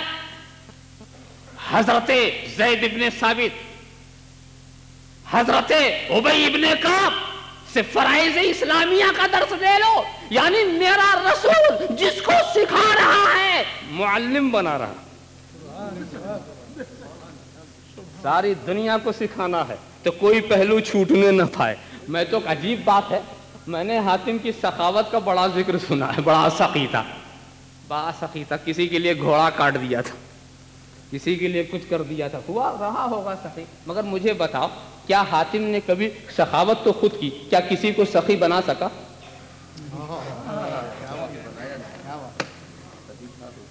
عادل نوشیروان عادل، عدل تو کرتا رہا، کسی کو عادل بنا سکا؟ بڑے بڑے بہادر اپنی بہادری، یہ رستم و سہراب اپنی شجاعت کا پرچم لہراتے رہتے، مگر کسی کو رستم و سہراب بنا سکے نہیں بنا سکے۔ اور درسگاہ محمدی میں دیکھو، اللہ کا رسول صرف اپنا علم نہیں دے رہا ہے، اپنے صفات بھی دے رہا ہے۔ کسی کو صداقت دے رہا ہے، کسی کو عدالت دے رہا ہے، کسی کو شجاعت دے رہا ہے، کسی کو سیادت دے رہا ہے، کسی کو جود و کرم کی شان دے رہا ہے۔ تو بھئی اپنے صفات کو منتقل کر دینا، اپنی سخاوت کو، اپنی قوت برداشت کو، تو یہ تو عجیب بات ہے، یہ تو سخیوں کے دربار کی چیز نہیں ہے۔ یہ رسول کا کتنا بڑا اعجاز ہے کہ جو آتا ہے وہ رسول اسے ایسا اپنے رنگ میں رنگتے ہیں کہ اپنی صلاحیت و استعداد کے مطابق اس کو دیکھو تو رسول کی یاد آتی ہے، اسے دیکھو تو رسول کی معرفت ہوتی ہے، اسے دیکھو تو یہ اللہ کے رسول ہیں جو سب کو معلم بنا رہے ہیں۔ کیا اہتمام کیا، زندگی کا کوئی شعبہ خالی نہیں۔ آؤ راویان حدیث کی زندگی کا ایک سرسری جائزہ لے لو۔ یہ حضرت عائشہ ہیں، ان کی روایات کا جب شمار کیا گیا 2210 حدیثیں ان سے روایت ہوئی۔ یہ عورتوں والا شعبہ سارا مکمل ہو گیا۔ قریب قریب اتنی حضرت انس، حضرت ابن عمر کی روایتیں، اور یہ حضرت ابو ہریرہ، یہ تقریباً 5784 روایتیں ان کی۔ اور مکثرین نے روایات میں بہت سارے صحابہ کا نام ہے، حضرت عبداللہ ابن عباس، حضرت ابو سعید خدری، حضرت جابر ابن عبداللہ۔ معلوم یہ ہوا کہ کوئی ایک کی بات نہیں ہے، رسول سکھا رہے ہیں تو ہر پہلو کو، ہر فن کو، ہر صنف کو، اور اتنا سکھا رہے ہیں کہ ہر سیکھنے والا اس قابل ہو گیا ہے کہ رسول خود ہی کہتے ہیں اب ان سے سیکھو۔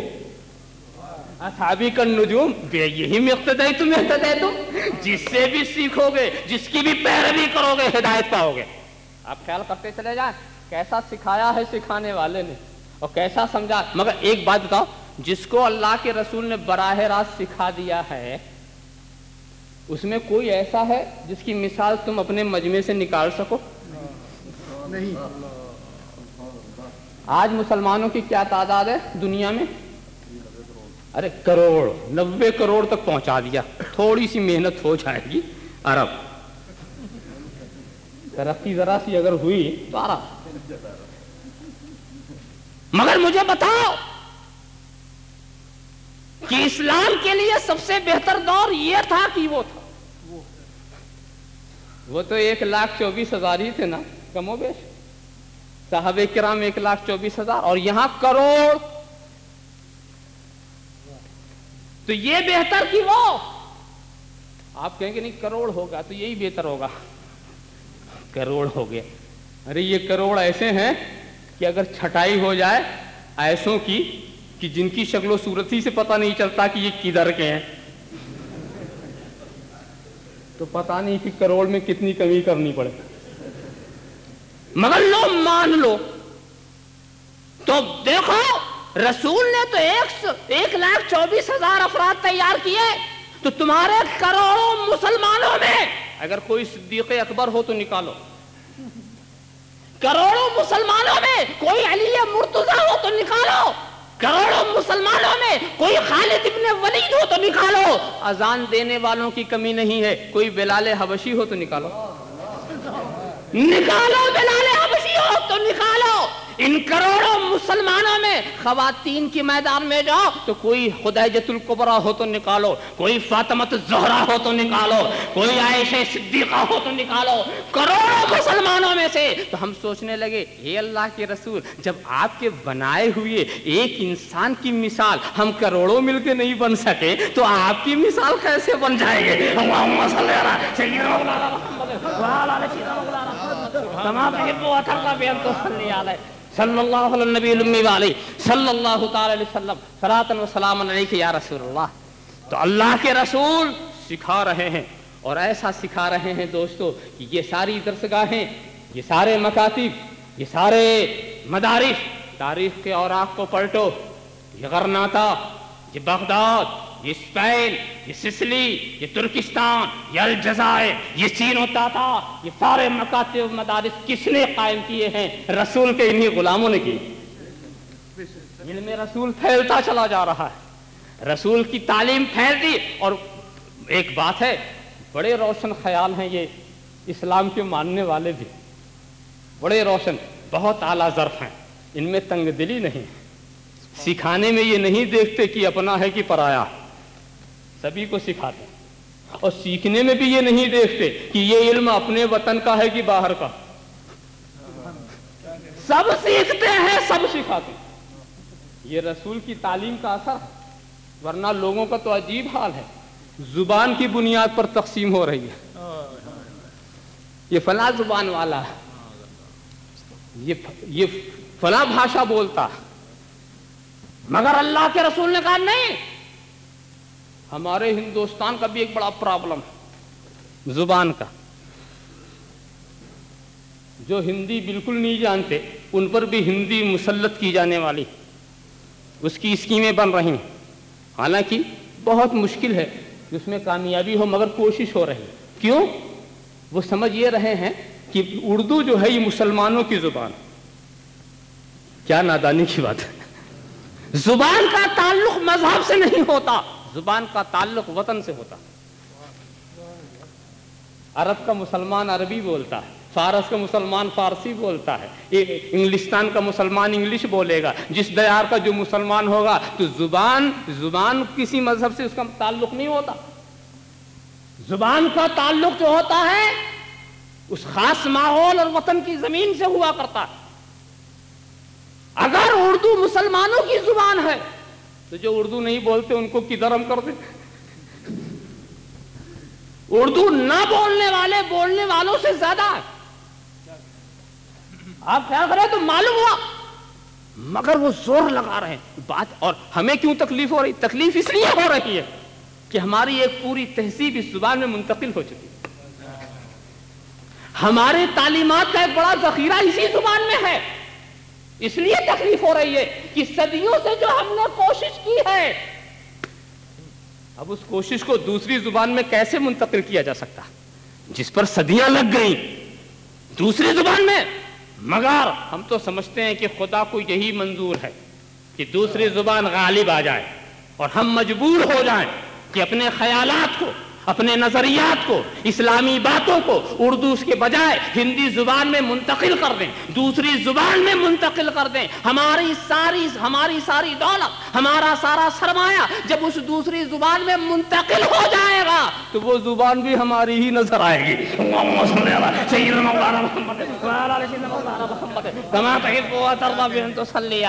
اور جب ہم ہندی زبان کے اندر توحید پر تقریر کریں گے، جب توحید کے مضمون پر ہندی زبان میں تھا، اردو میں بولتے ہیں تو یاران وطن ساتھ نہیں آتے، قریب نہیں آتے، کچھ سنتے بھی نہیں، سمجھتے بھی نہیں۔ اور جب ہم ہندی میں بولنا شروع کریں گے تو وہ بھی قریب آئیں گے، اور جب توحید کا درس لیں گے تو پھر نہ پہاڑ کی چلے گی، نہ جانوروں کی چلے گی، نہ سورج کی چلے گی، نہ چاند کی چلے گی تو ایک خدا کی چلے گی۔ اللہم صلی علی سیدنا محمد وعلی آل سیدنا محمد کما تحب و ترضى ان تصلی علیہ۔ تو مسلمان وسیع النظر واقع ہوا ہے، نہ سکھانے میں وہ کوئی تکلف کرتا ہے، نہ سیکھنے میں، وہ چاہے کہیں کا بھی فلسفہ ہو سیکھیں گے، مگر ایک بات ہے، سیکھنے میں احتیاط کرتے۔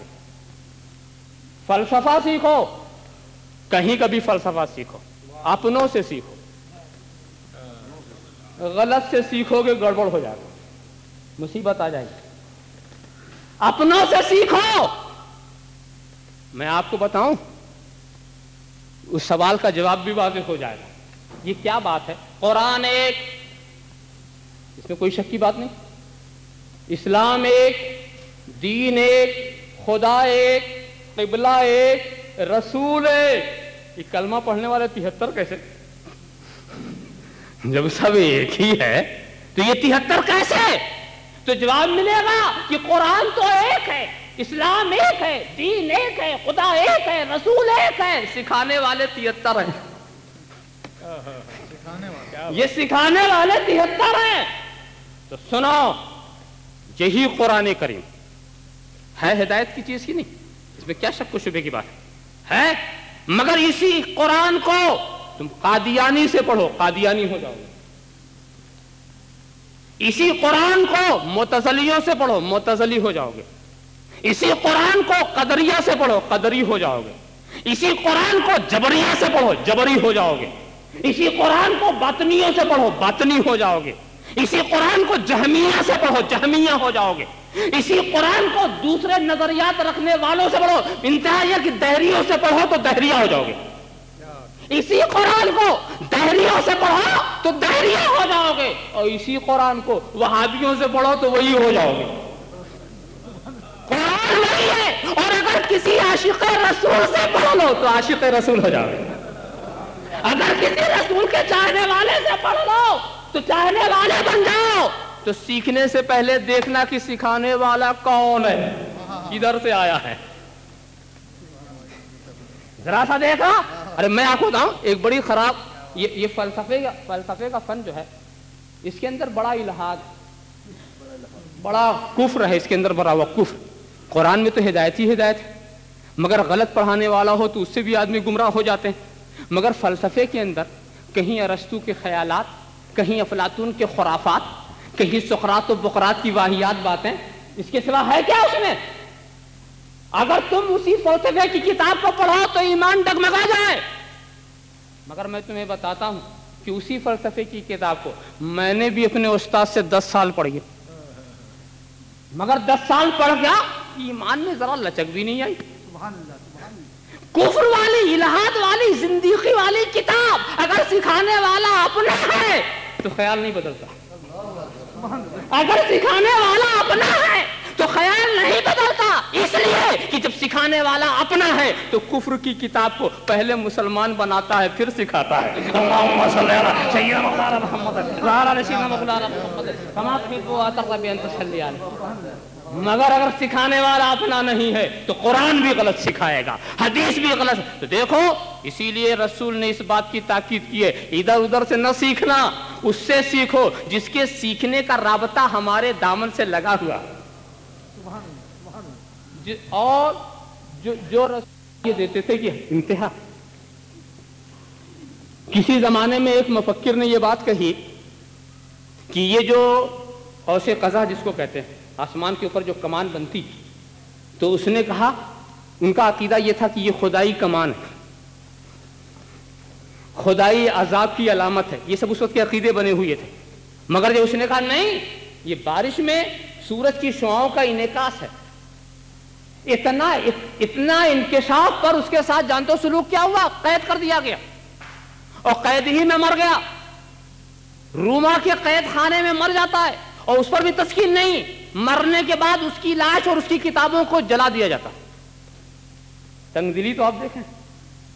ایک مفکر اگر یہ کہتا ہے دنیا کو عالم اسباب قرار دیتا تو عالم اسباب قرار دینے سے اسے بھی قید میں ڈال دیا گیا اور ایک طویل سزا کے بعد زندہ ہی جلا دیا گیا. نئی نئی ایجادات جو بھی ہوئے اس کے ایجاد کرنے والوں کے ساتھ آج جو علم و فن کا دعویٰ کرتے ہیں اس قوم نے ہمیشہ درندوں جیسا سلوک کیا. اچھا سلوک کرنا اگر سکھایا ہے تو اسلام نے سکھایا. کیسے کیسے مفکر، کیسے کیسے حکیم، کیسے کیسے متکلم، کیسے کیسے سائنٹیفک، کیسے کیسے فلسفی، کیسے کیسے لائر. اسلام ہر میدان میں اتنا کہتا ہے سیکھنے والوں قرآن تو سیکھنا ہی ہے، حدیث تو سیکھنا ہی ہے. اطلبوا العلم ولو کان بالصین، علم طلب کرو چاہے چین تک جانا ہو. میں نے سوچا کہ چین میں کون سا مدرسہ تھا؟ اگر بودے مسافت ہی دکھانی تھی تو کوئی اور لفظ بھی استعمال کیے جا سکتے تھے. چین میں کون سا میں نہیں، چین بھی حکمت چین مشہور، چین بھی حکمتوں کا ایک مرکز تھا. تو قرآن اللہ کے رسول یہ مزاج دینا چاہتے ہیں کہ اے سیکھنے والوں یہ نہ سمجھ لینا کہ صرف قرآن و سنت سیکھ لو گے تو سیکھنے کی منزلیں ختم ہو جائیں گی، نہیں، جملہ علوم و فنون سیکھو، تم ہر جگہ جاؤ، چاہے تمہیں چین کا علم سیکھنا ہو، کہیں کا بھی فن سیکھنا ہو، سب سیکھو، یعنی اسلام سیکھنے کی راہ میں رکاوٹ نہیں بنتا، مگر اتنا ضرور ہے سیکھنے سے پہلے اپنے کو اس لائق بنا لو کہ تم اسلام والے کہے جا سکو۔ اللہم صلی علی سیدنا مولانا محمد وعلی آل سیدنا مولانا محمد کما تحب و ترضى بأن تصلی علیہ۔ وقت کی بات بتائیے گا مناسب۔ اللہم صلی علی سیدنا مولانا محمد وعلی آل سیدنا مولانا محمد کما تحب و ترضى بأن تصلی علیہ۔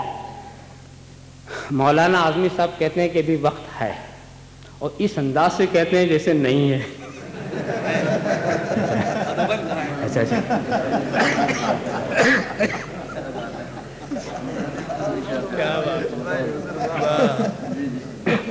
اللہم صلی علی سیدنا مولانا محمد وعلی آل سیدنا مولانا محمد کما تحب و ترضى بأن تصلی علیہ۔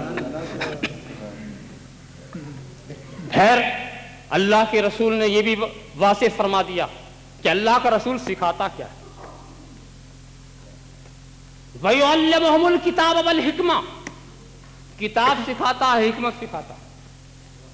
یہاں پر ایک بات خیال میں رہے، ایک ہے کتاب اور ایک ہے تعلیم کتاب۔ وَيُعَلِّمُهُمُ الْكِتَابَ وَالْحِكْمَةَ، ایک ہے کتاب اور ایک ہے تعلیم کتاب۔ تو کتاب تو قرآن ہے اور تعلیم کتاب حدیث ہے، اس کتاب کی جو تعلیم ہے وہ حدیث۔ اب یہ حکمت کیا ہے؟ کتاب اور تعلیم کتاب میں قرآن و سنت آ گئے، یہ حکمت کیا ہے کہ وہ رسول حکمت بھی سکھاتا، وہ رسول دانائی سکھاتا ہے۔ ویسے تو قرآن نے کہہ دیا کہ جس کو رب تبارک و تعالیٰ نے حکمت عطا فرمائی اس کو خیر کثیر عطا کیا،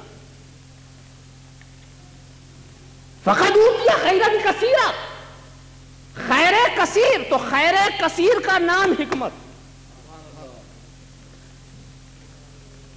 ومن یؤت الحکمۃ فقد اوتیٰ خیرا کثیرا، جس کو حکمت دی گئی اسے خیر کثیر دیا گیا۔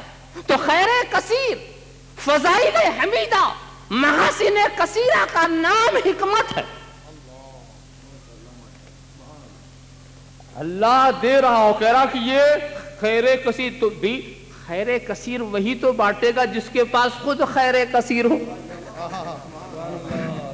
کسی خالی ہاتھ سے کیا توقع ہے؟ کسی خالی ہاتھ سے کیا توقع ہے؟ مگر رسول خیر کثیر والے۔ آؤ دیکھو رسول کی حکیمانہ انداز کو، دانش مندی، مصلحت شناسی کو۔ آج ان مسائل کو حل نہیں کیا جا رہا ہے جن مسائل کو رسول نے پہلے ہی حل کر دیا تھا۔ ہے آج کی دنیا میں مہاجرین کا مسئلہ شدید کی نہیں؟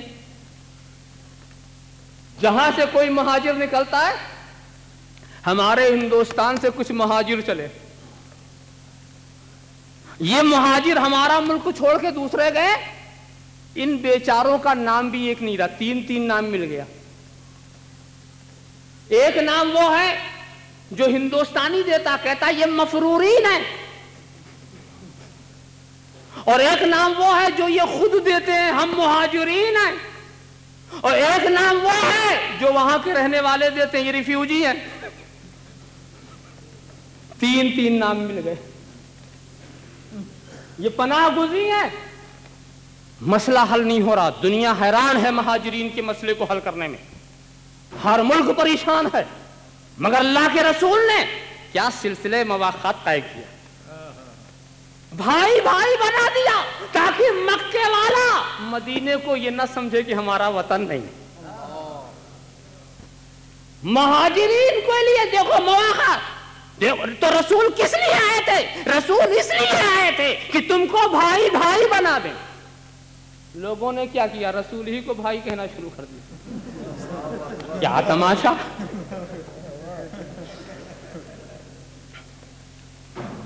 میں نے سنا کوئی کہہ رہا تھا کہ ایک صاحب کہتے ہیں کہ اگر ہم بھائی نہ کہیں تو کیا کہیں؟ ہم بھائی نہ کہیں تو کیا دشمن کہیں؟ تو جب تو ان سے پوچھنا کہ جو ہمارا بھائی نہیں ہے تو کیا وہ ہمارا دشمن ہے؟ تو سب سے بڑا دشمن تو تمہارے گھر میں تمہارا باپ ہی ہوگا، بھائی تو ہے نہیں۔ کیا نسبت ہے؟ ذرا سا دیکھو، بھائی نہ کہیں تو کیا کہو؟ وہ کہو جو قرآن نے کہا، وَمَا أَرْسَلْنَاكَ إِلَّا رَحْمَةً لِّلْعَالَمِينَ۔ طٰہٰ کہو، یاسین کہو، رحمت للعالمین کہو، خاتم النبیین کہو، یا ایھا النبی کہو، یا ایھا الرسول کہو، مزمل کہو، مدثر کہو، ارے بندو وہ کہو جو خدا نے کہا ہے۔ اللہم صلی علی سیدنا مولانا محمد وعلی سیدنا مولانا محمد کما تحب وترضى بأن تصلی علیہ۔ اور میں آپ کو بتاؤں، ذرا سوچو، خود رسول نے کیا کہا کہ مجھے کیا کہو۔ حضرت ابو ہریرہ کی روایت، انما انا لکم مثل الوالد لولدہ، یعنی میری مثال تمہارے لیے ایسی ہے جیسے باپ کی مثال بیٹے کے لیے ہوتی ہے۔ جیسے باپ بیٹے کو سکھاتا میں تمہیں سکھاتا ہوں۔ تو حضور نے اپنا رشتہ کیا بتایا کہ اگر مجھے کہنا ہے تو روحانی اور ایمانی باپ کہنا، رشتہ بتا دیا نا۔ حضور خود ہی کہتے ہیں انما انا، اس کے سوا کچھ بھی نہیں، انما انا لکم مثل الوالد لولدہ، جیسے بچے کے لیے اس کا باپ ہوتا ہے ویسے ہی میں تیرے لیے۔ ایسے ہی بات بہت طویل ہو جائے گی اگر میں قرآنی اشارات سے بھی یہ ثابت کروں کہ اللہ کے رسول کو بھائی کہنے کا تو کوئی کہیں جواز ہی نہیں ملتا، مگر کیا لوگ ایک راستہ نکالا ہے، ایک راستہ نکالا ہے، بڑی دور سے قانون بنایا ہے، اتنا لمبا قانون ہے، دھیرے دھیرے سمجھایا ہے۔ پہلے کہا سب انسان آپس میں بھائی بھائی۔ ایک پہلی بات یہ کہ ہم انسان ہیں، یہ کون کہے گا کہ وہ انسان نہیں؟ ایسے تو کوئی کہے گا نہیں بھائی، بڑی سیدھی سی بات، ہاں بھائی انسان ہے، پکڑ لیا۔ اور اس کے بعد پھر کہا رسول انسان ہے، ہاں بھائی یہ بھی صحیح ہے، اللہ کے رسول بھی انسان ہیں، یہ بھی مان لیا۔ اور پھر اس کے بعد پھر انہوں نے کہا کہ سب انسان آپس میں بھائی بھائی ہیں۔ قانون بنایا نا، سب انسان آپس میں بھائی بھائی ہیں۔ تو رسول کو بھائی کہنے کے لیے کتنے پاپڑ بیلے جا رہے ہیں۔ پہلے اپنے کو انسان ثابت کیا، مان لیا ہم نے، اور رسول بھی انسان، ہاں وہ بھی صاحب۔ اور پھر مگر سنو، یہ تمہاری کتاب کا بنایا ہوا قانون ہے، تو میں مانوں یا نہ مانوں تجھے تو مان نہیں۔ اور قانون قانون ہوتا ہے، وہ اپنے بنانے والے کی بھی رعایت نہیں کرتا، نہیں کرتا۔ قصور میرا نہیں ہے، قصور تیرا ہے کہ تو نے ایسا قانونی کیوں بنایا۔ اچھا چلو مان لو تھوڑی دیر کے لیے کہ سب انسان آپس میں بھائی بھائی، یہ تمہارا بنایا ہوا قانون۔ اچھا ٹھیک، اب مجھے بتاؤ فرعون کیا ہے؟ انسان۔ نمرود کیا ہے؟ انسان۔ ابو جہل کیا ہے؟ انسان۔ ابو لہب کیا ہے؟ انسان۔ قارون اور حامان اور شداد کیا ہے؟ انسان۔ اور اے مولوی صاحب آپ کیا ہیں؟ انسان۔ اور سب انسان آپس میں بھائی بھائی ہیں، سب انسان آپس میں بھائی بھائی ہیں۔ تو رسول کو بھائی کرنے چلا تھا، جس قانون کو تو نے وضع کر کے رسول کو اپنا بھائی کہنا چاہا تھا، اسی قانون نے تجھے فرعون کا بھائی بنا دیا، ابو جہل کا بھائی بنا دیا، یزید کا بھائی بنا دیا، حامان و شداد کا۔ میں نے نہیں، تیرے قانون نے۔ اللہم صلی علی سیدنا مولانا محمد وعلی سیدنا مولانا محمد کما تحب وترضى بأن تصلی علیہ۔ ایسا قانون مت بنایا کرو۔ آپ کہیں گے بھئی کہاں بنایا تھا؟ تو بھئی میں تو نام لینے کا عادی نہیں ہوں، ہاں میں نہیں، اور نام لینے سے فائدہ ہی کیا؟ حالانکہ نام لینے میں کوئی حرج کی بات بھی نہیں ہے، مگر لوگ نام لینے سے خفا ہو جاتے ہیں۔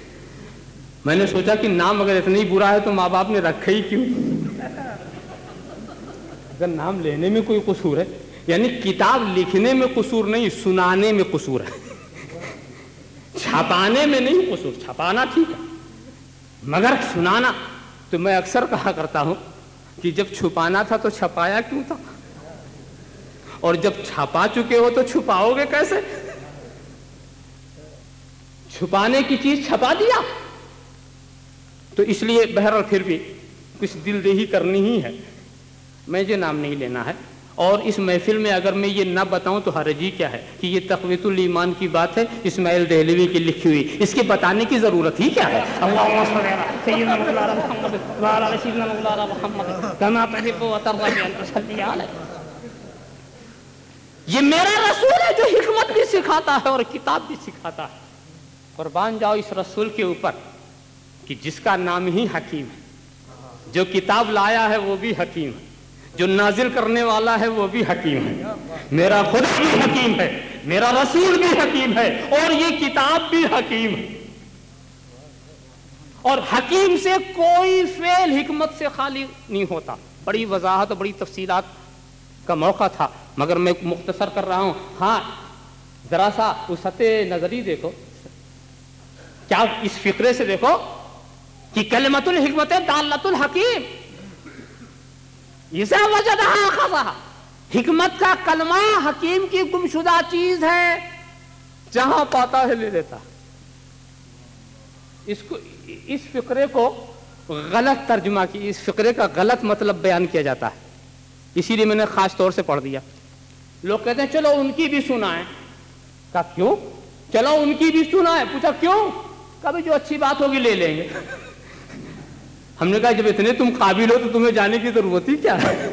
یہ اچھا برا سمجھتے ہو، اگر اچھا برا اتنا ہی سمجھتے ہو تو تمہیں جانے کی ضرورت. سنو، کلمۃ الحکمت دالۃ الحکیم، حکیم کی گمشدہ چیز ہے. پہلے حکیم بنو پھر حکمت کا کلمہ تلاش کرو.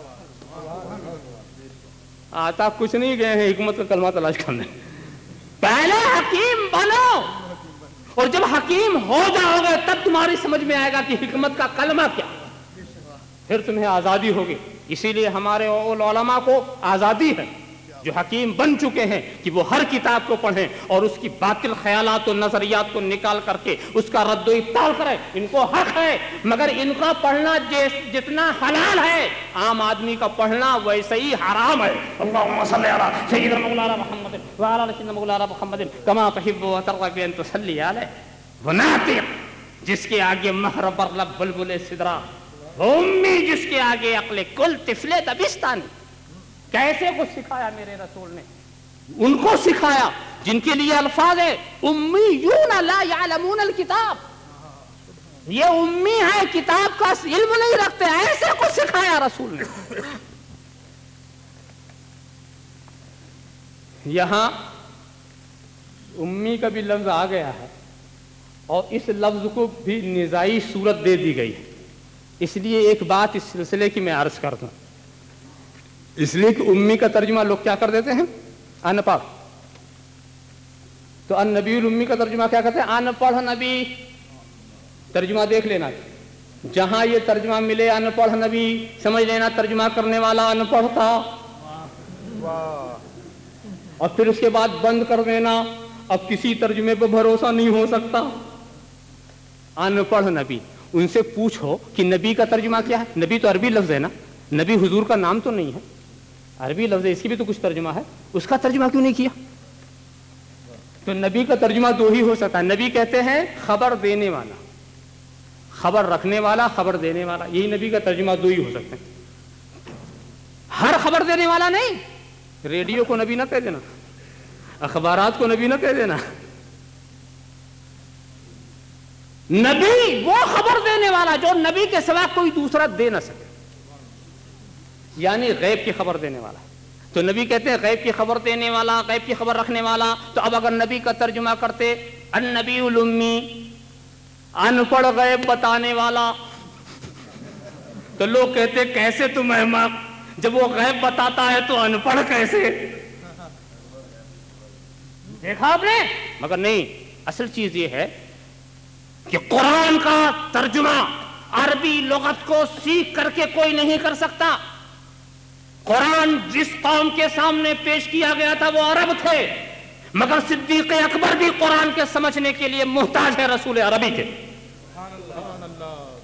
قرآن کا تماشا یہ نہیں کہ لغت دیکھ لو ترجمہ کر لو، قرآن کا صحیح ترجمہ وہی کرے گا جو عربی علوم سے واقف ہو اور دل عشق رسول کا مدینہ ہو، وہ ترجمہ قرآن کا کرے گا۔ ہاں تمہیں بتانا چاہتا ہوں، ایک ہی لفظ میں دیکھو اخلاص نہیں برت سکے۔ امی، پوچھو یہ مفرد ہے یا مرکب؟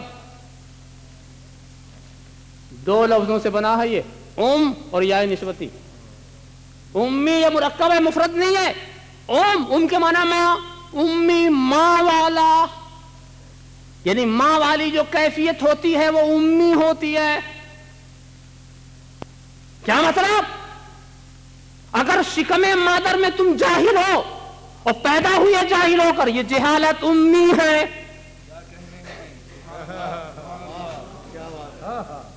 اور شکم مادر میں اگر تم عالم ہو اور پیدا ہوئے علم لے کر، تو یہ علم امی ہے۔ شکم مادر میں تمہارا جو کمال ہے وہ لے کر آؤ، وہ کمال امی ہے۔ میرا رسول شکم مادر میں نبوت لیے ہوئے ہے، پیدا ہوا نبوت لے کر، وہ نبی امی، امت والا نبی، امی نبی، پیدائشی نبی۔ النبی الامی کا معنی کیا ہے؟ پیدائشی نبی۔ اسی لیے جہاں بالکل کسی کو امی کے ماں جاہل کہا گیا، اس سے پہلے کوئی صفت نہیں رہے گی۔ بعثا فی الامیین، یہ نہیں کہا کچھ پہلے کہہ کے پھر امی اس کی صفت قرار دی جا، تو وہاں معنی ان پڑھ امیون، اور یہاں امی سے پہلے نبی۔ تو ہمارا امی ہونا یہ ہمارا زوال ہے، جہالت ہے، اور نبی کا امی ہونا یہ ان کا کمال ہے۔ النبی الامی، پیدائشی نبی۔ مگر جو پیدائشی ان پڑھ ہو کیا سمجھے؟ اللہم صلی علی سیدنا مولانا محمد وعلی آل سیدنا مولانا محمد کما تحب و ترضى صلی علیہ۔ نبی امی کی وضاحتیں تو بہت ہو سکتی ہیں، مگر مجھے بھی وقت کا لحاظ رکھنا ہے۔ طوفان نوح لانے سے فائدہ